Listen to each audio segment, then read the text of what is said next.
ফিলিস্তিনি প্রতিরোধ যোদ্ধারা বলেছে, রাফা, আল জায়তুন এবং জাবালিয়া ক্যাম্পে স্থল অভিযান চালিয়ে সবচেয়ে বড় ভুল করেছে ইসরায়েল। তারা ভেবেছিল এসব ফ্রন্টে খুব সামান্য প্রতিরোধের মুখে পড়লেও তারা তাদের লক্ষ্য অর্জন করতে পারবে।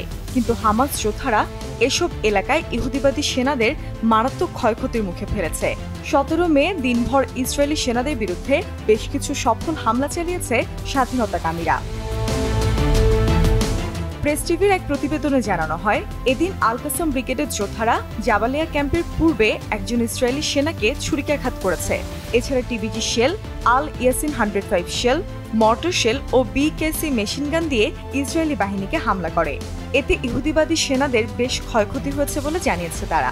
একই সাথে নেরসারিম এলাকায় আল আকসা শহীদ ব্রিগেডের সাথে এক যৌথ অভিযানে ইসরায়েলি বাহিনীর একটি কমান্ড সেন্টারে বোমা হামলা করে।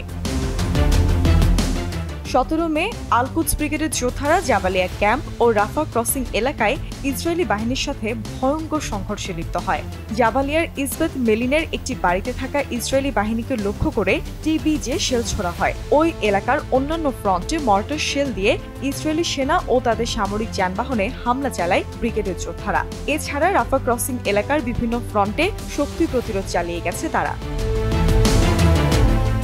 এদিন রাফা ও জাবালিয়ায় ইসরায়েলি বাহিনীর ওপর বোমা বর্ষণ করেছে আল আকসা শহীদ ব্রিগেডের যোদ্ধারা। এছাড়া আকসা 103 রকেট দিয়ে সোফার একটি সামরিক স্থানে বোমা হামলা করে। জাবালিয়ায় আরবিজি শেল ব্যবহার করে একটি ইসরায়েলি মেরকাভা ট্যাঙ্ক ধ্বংস করে মুজাহিদিন ব্রিগেডের যোদ্ধারা।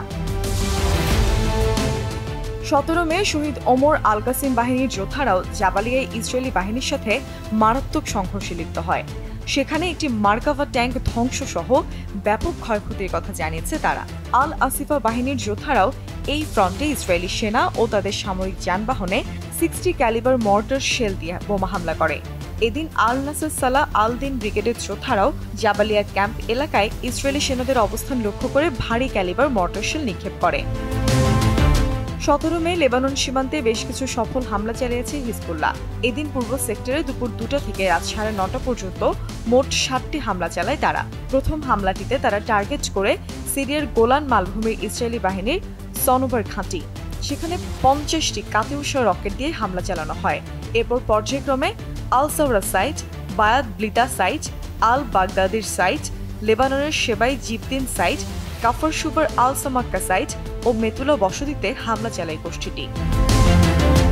এদিন পশ্চিম সেক্টরেও 6টি সফল হামলার কথা জানিয়েছে হিজবুল্লাহ।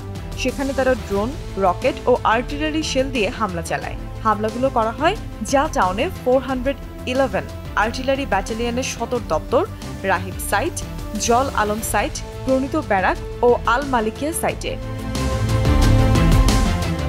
অন্যদিকে 17 মে একটি আমেরিকান MQ-9 ড্রোনকে গুলি করে ভূপাতিত করার কথা জানিয়েছে ইয়েমেনি বাহিনী।